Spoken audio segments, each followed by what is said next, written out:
Now, with fuel prices continuing to increase, we're all starting to feel the pinch a wee bit, but there are a few simple ways to help you get more miles to your gallon. We're joined now by Neil Addley from Trusted Dealers, who have just published the Hypermiling handbook with all the advice you need to get more out of your tank. Neil, welcome to the show. It's something that we all, certainly over the last year, have been stressing about, is fuel prices.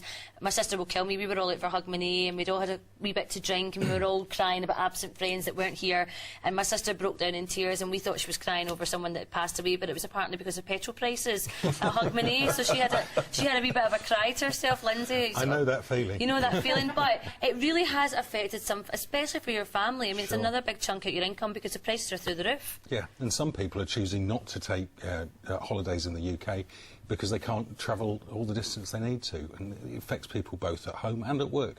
You know, we're saying to people, get on your bike in effect and try and get a job, but at the same time we're making it almost impossible for them to travel. You have to say, I mean, the holiday I just went on, it was a driving holiday and filled the tank twice, and that was like 2 separate kicks to the stomach. I was in tears, let me tell you. Really? It's so so I'm keen to hear your tips on how to cut back.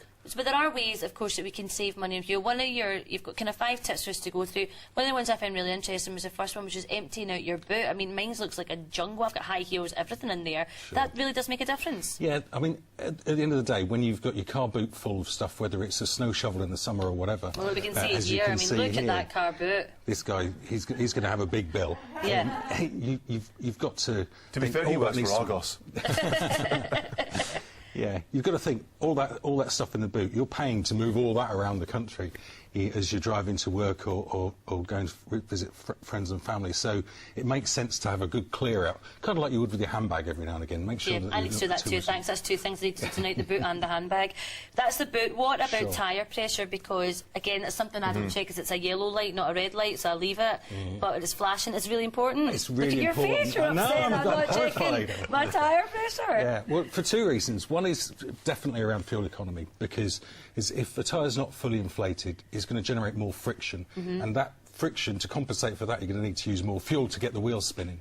The other thing is, for safety, you've got 4 handprints on the road that are the tyres that are keeping you able to brake and also to manoeuvre the car, particularly in bad conditions. So you really do need to top up your tyres tonight, I think. Oh, no, have to say, I'm guilty of that. I only check my tyre pressures when I'm going on a long drive, so that'll maybe be 3 or 4 times a year. I mean, how often really should you be checking your tyre pressures? A good tip I was given many years ago is to check your tyre pressure the first time you fill your tank every month, and that way I think you keep yourself safe. Okay. Now, what about the speed that you drive at? Because we hear about this magical figure of 52.4 whatever miles an hour that is the best for fuel consumption. But I mean, what should we be doing about our speed? I think the main thing is to drive smooth if you can. I think it's more about when you have to brake heavily and then accelerate later on. You're using up fuel all the time then. So I think that the key is to drive sensibly and smoothly rather than to try and hit a magic number. I think that the thing that people can do most easily is just try and anticipate what's going to happen next. So if the lights are changing half a mile down the road, you might as well ease off and let your momentum fall. Slow down. Exactly. Something I'm very guilty of, is anyone that knows when I kind of drive into STV's car park, is my music is so loud. I've always got really loud, kind of fast, kind of dance music on. Is that the right thing to do? Does that intend to make you go faster? I think there's a general view in there that if you've got high octane music, you're going to be putting your foot down. Well, look at this guy here. I mean, I really need to meet this guy. I mean, look at him going for it. I mean, that's some metal and rock he's listening to. I mean, if you saw this guy on the road, you would just avoid him at all costs, wouldn't you? I'm forever slapping my steering wheel as well. Look at this, classic. Look at him. He's so peace and, you know, it's calm, and look at him just gliding about there. It's true, you don't see guys hammering it listening to Classic FM, do you? You don't see them hammering it, just doesn't happen. Unless it's the Rise of the Valkyries or something. So again, this is not to encourage you to drive fast, as maybe not have loud kind of blaring music. Whenever you're driving, you need to think about what other external factors might contribute to you putting the foot to the floor. So choosing your music is probably part of that. Can we be honest, I'm all for, you know, obviously the environment and cutting down on my bills, but do not make me listen to the music of Enya. I love Enya! Do not make me seriously, Michelle, don't make me come over there. Maybe a spot with Valdoonican or something?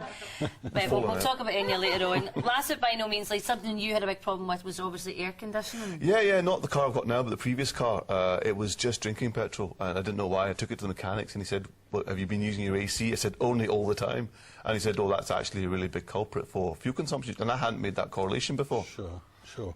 Well, I'm old enough to remember when aircon was a luxury item on a car, but these days everybody's got it, and most people have it on all the time. And aircon uses your fuel really quite highly to keep the car cool. So if you can, instead of the aircon, just wind the window down and let nature take its course. And just let some cool air come in. Yeah, that's right. Well, I have to say, Neil, they're all very, very good tips, and I wish I'd known that 2 years ago. I bought a car with heated seats and spent a week driving around with my backside on fire because I couldn't find the button to put them off, and it drank all my petrol, but there you go, I now know. So I've got to clean out the boot tonight, do all the things you've told me. Thank you very much for all your very useful advice. It's a pleasure. And hopefully we'll see a big change in our petrol bills.